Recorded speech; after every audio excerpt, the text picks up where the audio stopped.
Tantor Audio, a division of Recorded Books, presents The Creek by L.J. Ross. Narrated by Clare Corbett. Chapter 1. Kate Irving slipped into her son's bedroom, like a silent shadow. She crossed the room quickly and opened his wardrobe, pausing to listen for any sound in the hallway beyond, before shoving aside his clothes to reveal a holdall she'd packed the day before. "Wake up, Jamie." The little boy heard his mother's whisper through a haze of sleep and rolled over, tucking himself into the fetal position. Looking down at his tiny form, at the rounded curve of his cheeks and the long sweep of his lashes, Kate experienced a fierce wave of maternal love that was followed by another, even stronger wave of guilt. It wasn't too late to change her mind. Maybe things would get better. She stood there for endless moments, while tears pooled in her eyes, and fell onto Jamie's pastel blue bedspread. Through her clouded vision, she looked around the room, and her eye fell upon a series of framed pictures she'd hung on the wall, one taken at each of Jamie's 4 birthday parties. In every one of them, she was smiling broadly, smiling so hard that her cheeks ached. Happy families, she thought, and her heart shattered. She stared at an image of the 3 of them, her eyes tracing the contours of the man she'd married. "Until death do us part," the registrar had said. Beneath her clothing, she wore a thick, homemade bandage around her left wrist, and, unconsciously, she reached for it, rubbing the ache that still troubled her.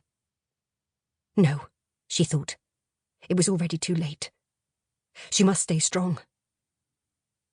Kate helped Jamie into his jacket, tugging his arms through the sleeves with gentle hands, casting the occasional glance over her shoulder towards the door and what lay beyond it. "Mummy." Jamie's eyes struggled open, and a small frown crinkled his young brow. "Why are you wearing a jacket?" "We're going on an adventure," she whispered, and hoped it would turn out to be the truth. "But it's night time," he said, and his voice sounded impossibly loud in the quiet house. "Shh," she said, while fear turned her blood cold. "It's a secret, Jamie, so we have to be very, very quiet, okay?" Her son's eyes lit up with the promise of fun.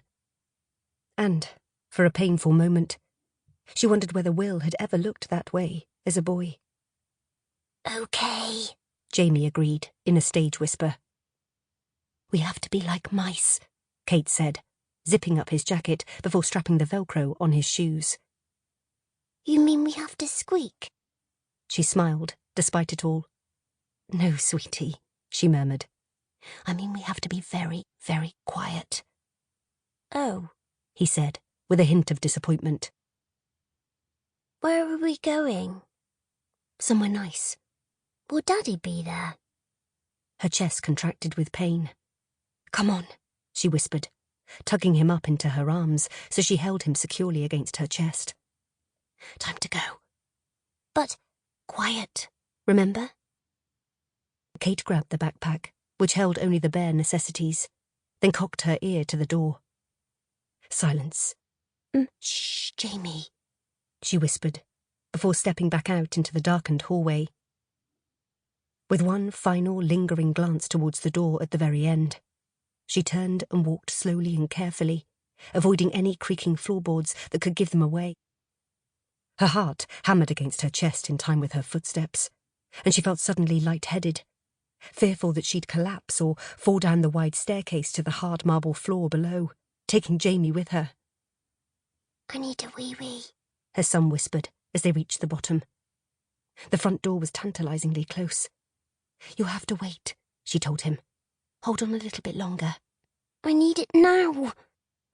There was an urgency to his tone that couldn't be ignored, but panic was a living thing inside her, and the urge to run grew stronger with every passing second.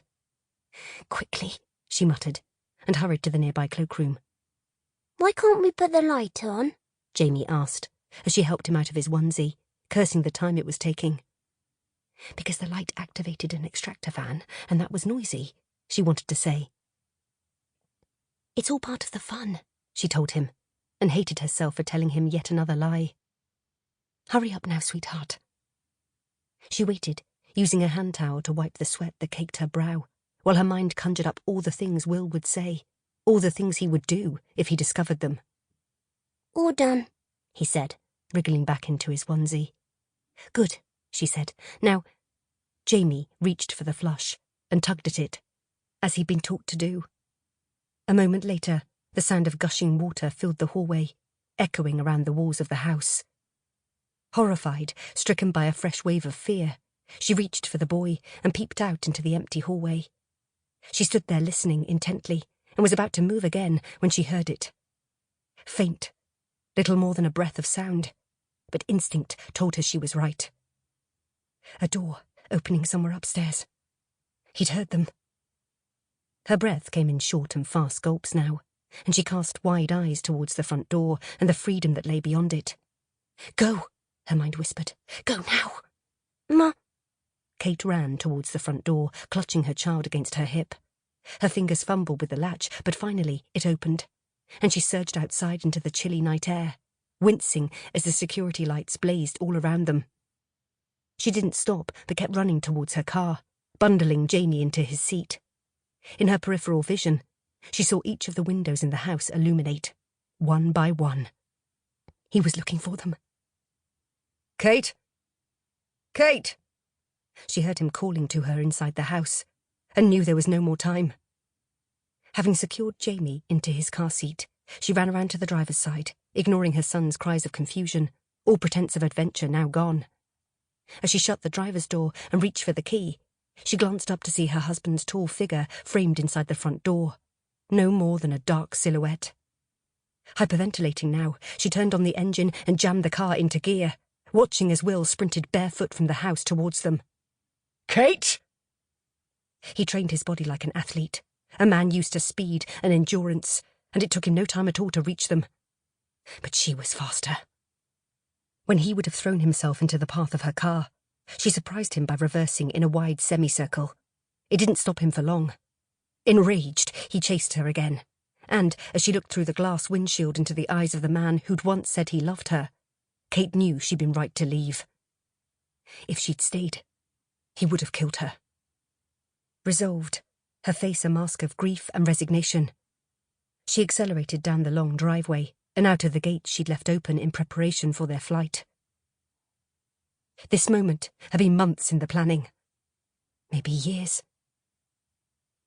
Mummy, you forgot about Daddy, Jamie said plaintively, and she felt the emotional punch to her gut, as strongly as if he'd taken a fist to it. No, she said softly. I haven't forgotten a thing. But I will, she added silently. Chapter 2. It took 3 hours to drive from Edinburgh to Newcastle, where Kate abandoned her car at a service station on the outskirts of the city and boarded an early bus into the centre, with Jamie fast asleep in her arms. She watched the sunrise as they reached the train station, where they stopped briefly in the ladies' room. In her case, to don a blonde wig and beanie hat, and in Jamie's case, to complain about the overlarge baseball cap she insisted he wore. Kate had imagined her son would protest much more during their journey, but after the first 10 or 15 miles on the motorway, he'd fallen into silence and then to sleep, for which she'd been grateful. With her nerves shredded and their future still uncertain, she'd needed the silence of pre-dawn twilight to recover herself. Now, she stared back at a different woman in the mottled train station mirror, one with a new sense of purpose. She looked across to her son, who stood barely to her hip, and, at just 4 years old, was already possessed of dark, soulful eyes. Her eyes. Are we nearly there yet? He asked. She wished she could say yes, but, in truth, they had many more hours of travel ahead of them. A little while longer, she said, tugging his cap. Are you hungry? Jamie nodded. How about a bacon sandwich? His face split into a grin, and it warmed her from the inside. Let's go and find one, she said, taking his hand. After that, we'll be getting on a train. Where to? To London. To see the Queen? Kate's lips quirked. Not quite, she said. To catch a bus. He groaned. Another one. My legs are tired. You've hardly done any walking at all. They're still tired. A bacon sandwich will be just the ticket then. Hours later, after they passed through the smoggy streets of London, melting into the crowds that swarmed its grey pavements as they made their way to the bus depot, Kate finally allowed herself to breathe. It was true that the coach smelled faintly of stale vomit, and the man in the seat behind theirs snored more loudly than a ship's foghorn, but she held her child securely in her arms and, for now, they were safe. There was little to see through the grubby window except motorway, but as day gave way to night and the coach joined the smaller A-road that ran through Cornwall like an artery, the scenery changed, and Kate remembered the many times she'd travelled that road before. Not far to go, her mother would say, after they passed the sign for Truro. Another 40 minutes and we'll be in Helford. As a child, she'd loved their yearly trips to the hidden landscape surrounding the Helford estuary, so different to the usual Cornish scenes of golden beaches, sand dunes and surfboards.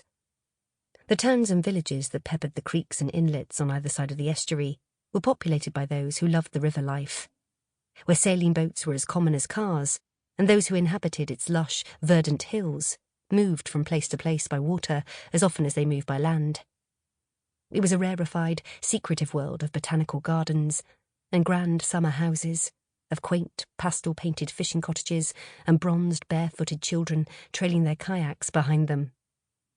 Kate had been one of them once. Every summer she joined their merry band and accompanied the children who lived there year-round, accepted as one of their own. The process had been accelerated by the fact she had family living in that part of the world. As the local ferryman, lifelong fisherman and artisan carpenter, her grandfather, Ben Carew, was a pillar of the small community clustered around Helford village and its sister village across the water, Helford Passage.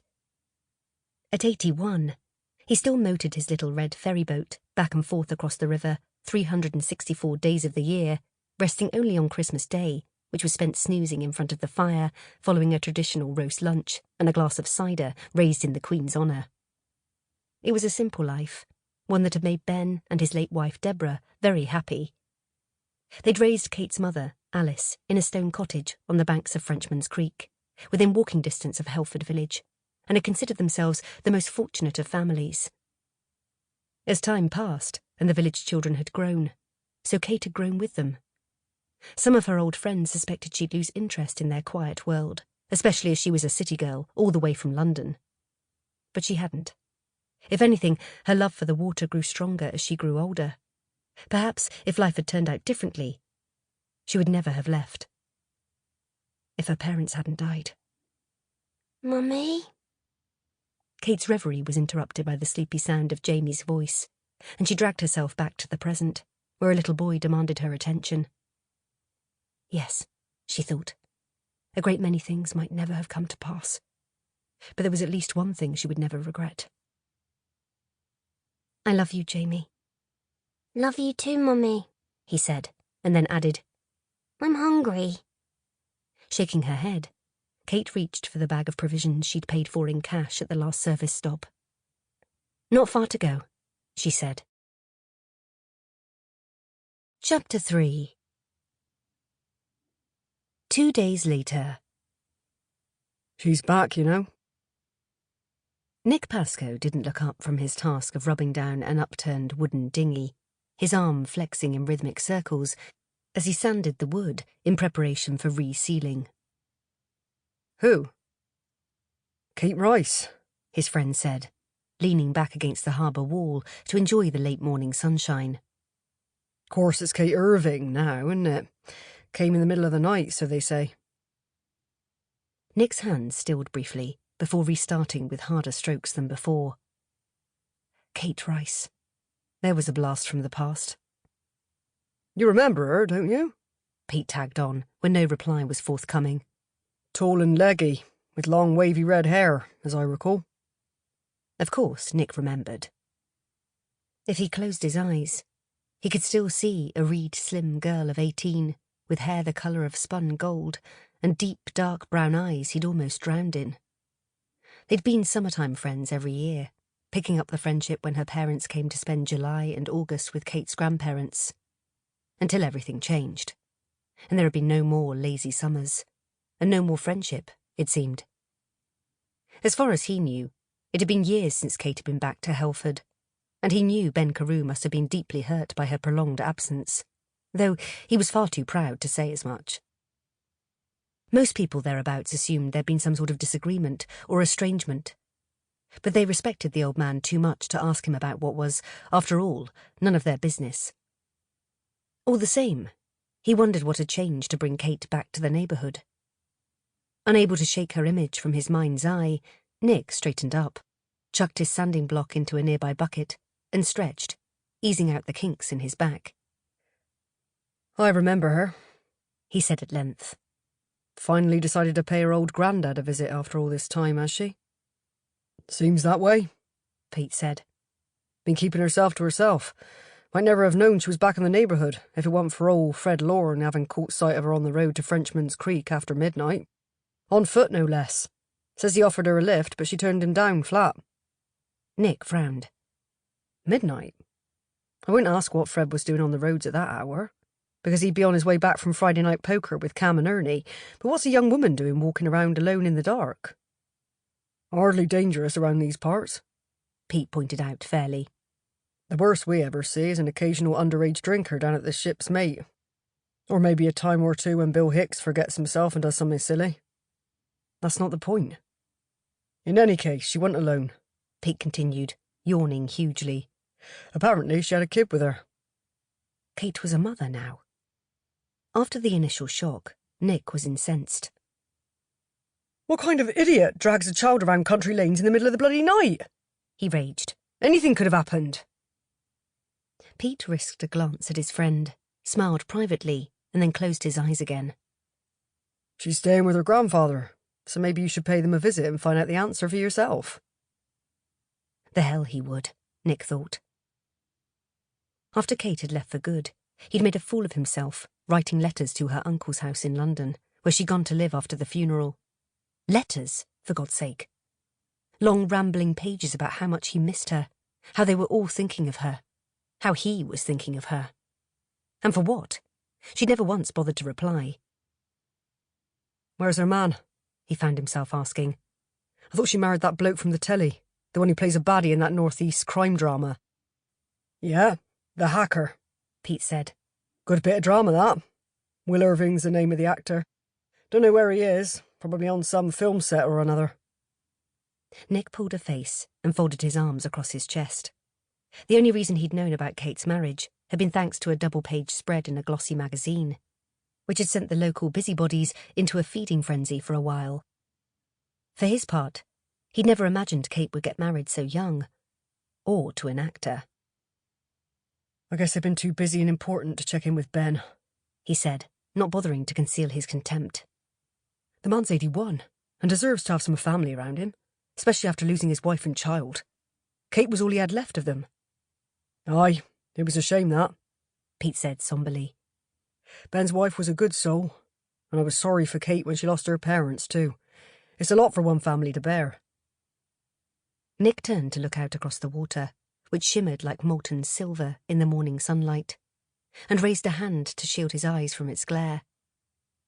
Across the estuary, nestled amongst undulating layers of green forest, lay a cluster of pretty cottages, and a white-painted gastropub perched on the edge of the water, known as the Ship's Mate.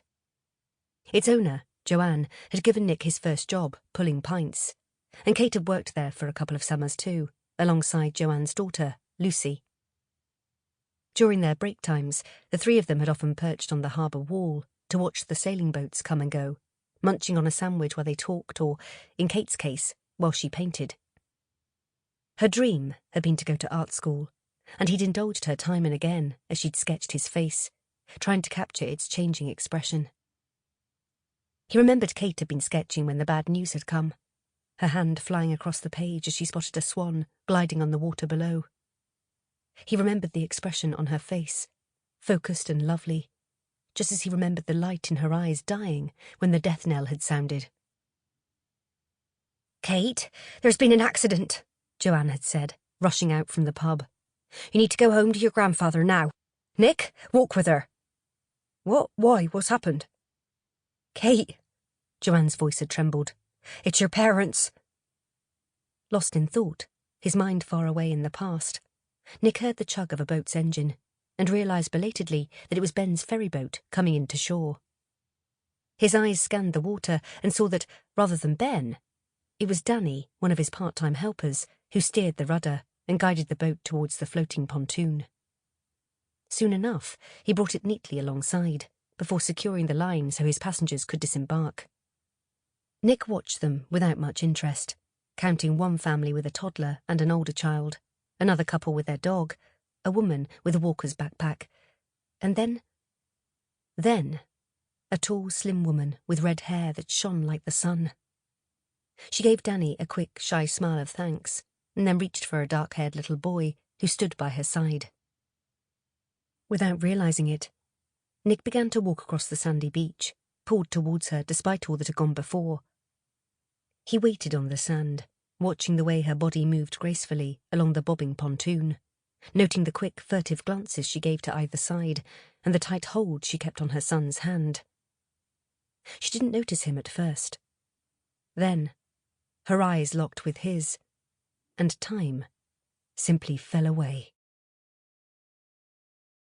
Chapter 4.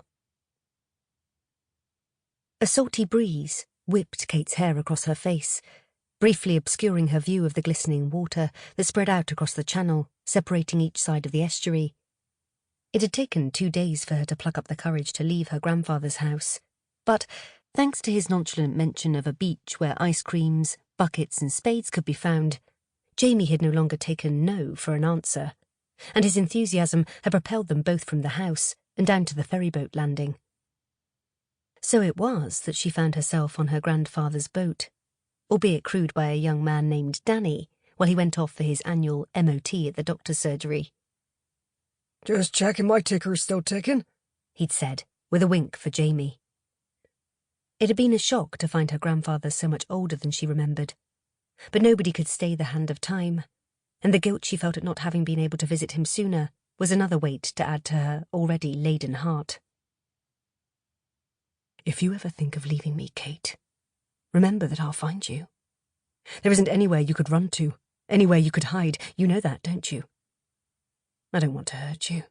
I never want to hurt you. I never want to hurt anyone, but I will, to protect what's mine." Will's words replayed like a crackling reel in the back of her mind, and she shivered, no longer able to enjoy the breeze nor the view. Look, Mummy! Jamie cried, pointing towards the approaching shoreline. I can see the sand! The beach was hardly a sweeping vista, consisting of a brief arc of sand and shingle at the foot of the village, but it was undeniably quaint, and she spent many happy times digging around for shells and sea glass in the shallows. "Nearly there," she said, and ruffled his hair. Her eyes narrowed as they approached the landing spot, scrutinising every face for one she might recognise, but finding none. Her gaze passed over families with toddlers and young children paddling in the water, over groups of what she'd have called sailing types, dressed in their ubiquitous garb of chinos, rubber-soled shoes, and polo shirts with collars turned up against the sun, which was beginning to beat down more ferociously as it rose higher in the sky. There were crowds of chattering friends and families sitting on the tables outside the Boatman pub, Joanne's only major competitor in those parts, and a few other scattered groups lining the shore, bronzed men rubbing down boats or leaning back against the wall to enjoy the sunshine. There were no men with film star looks, hair the colour of the sky at night, and a heart just as black. "Here we are," Danny told them. Kate was startled to find the boat tethered, and she reached for Jamie's hand to help him onto the pontoon. "Boat runs there and back with the tides," Danny told her, and pointed towards a large board displaying the tide times for that day. Kate remembered. "Thanks, we'll see you later." "Right you are." He nodded politely, smiled at Jamie, then turned his attention to the short queue of passengers waiting to step onto the boat and make their return journey. Can I have an ice cream, please, Mummy? To her shame, Kate didn't reply immediately and realised she was waiting for Will to answer on her behalf. Somehow, over the years, decisions had become his sole remit, no matter how big nor small, while she'd been conditioned into silence. Not any longer, she vowed. Yes, sweetheart, she replied softly. You can have whichever flavour you want. Jamie's face lit up, and he skipped along beside her as they made their way towards the ramp that connected them to the beach. As they approached, she looked up to find a tall, tanned man standing a short way off, obviously waiting to meet someone off the ferry. He wore khaki shorts, a loose-fitting t-shirt over an athletic physique, and a well-worn baseball cap which cast half of his face in shadow. His feet were bare, his thumbs were tucked loosely into his pockets, and the ghost of a smile played around his lips. Good-looking, she acknowledged, but then she'd been fooled by a pretty face once before and had paid a harsh price for that folly. Never again. She was surprised when he took a step towards them and turned to look over her shoulder in reflex. Kate? She spun back around. It is you, isn't it? His voice was warm and rich and tugged a memory at the back of her mind. She peered beneath his cap, and he smiled again before reaching up to remove it, running an absent hand through thick, wavy brown hair, lightened by long hours in the sun. It's been a long time, he said, with a note in his voice. I shouldn't have expected you to remember. He swallowed, bright blue eyes passing over her face, searching for the girl he'd once known. Who are you? Nick's attention turned to the little boy who clung to his mother's leg like a limpet. Whether from a desire to hide from him or to defend her, he couldn't tell. He dropped down onto his haunches so he could be at the boy's level and gave him an easy smile, thinking the kid was cute as a button with his big brown eyes and hair so dark it was almost black. I'm Nick, he said, and held out a hand. What's your name then? Jamie, the boy replied. It has an IE on the end, not a double E. Pleased to meet you. Jamie with an IE. Above his head, Kate's lips curved into a smile. Nick, she murmured, and wondered why she hadn't seen it before. Are you Mummy's friend? Jamie asked, forthrightly. Nick glanced up at Kate, a question in his eyes. Yes, she replied. Nick's a very old friend. He looked away again, back into the boy's curious, all-seeing eyes. We used to play together when we were your age, but we haven't seen each other for a long time, he added. My daddy's an actor, Jamie blurted out suddenly, with just a touch of defiance. What do you do? Nick hid a smile. This and that, he said, with a twinkle in his eye. I like music, mostly. I like ice cream, too. And there's a stall right over there. How about we go and get ourselves a scoop? Jamie grinned, but looked to his mother for approval. Go ahead, she said. Lead the way. Nick straightened his long body, and they walked behind the little boy, who ran on ahead towards the ice cream kiosk, his feet making prints in the sand. It's... They laughed awkwardly, and Nick gestured that she should speak first. I was going to say, it's been a long time, Kate said. I'm sorry, I didn't recognise you at first.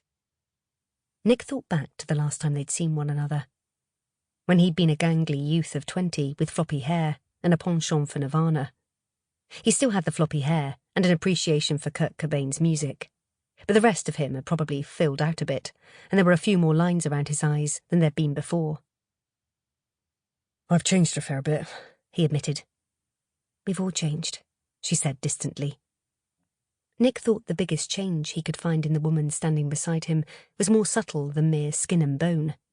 It was something intangible in the way she held herself, in the tone of her voice and the air of sadness that surrounded her. What brings you to Helford? He asked, turning to face her. Her tongue caught on the lie she was about to tell, but she told it anyway. Will is working away, and we thought it was a good chance to come and visit my grandfather. Ben will appreciate that, he said.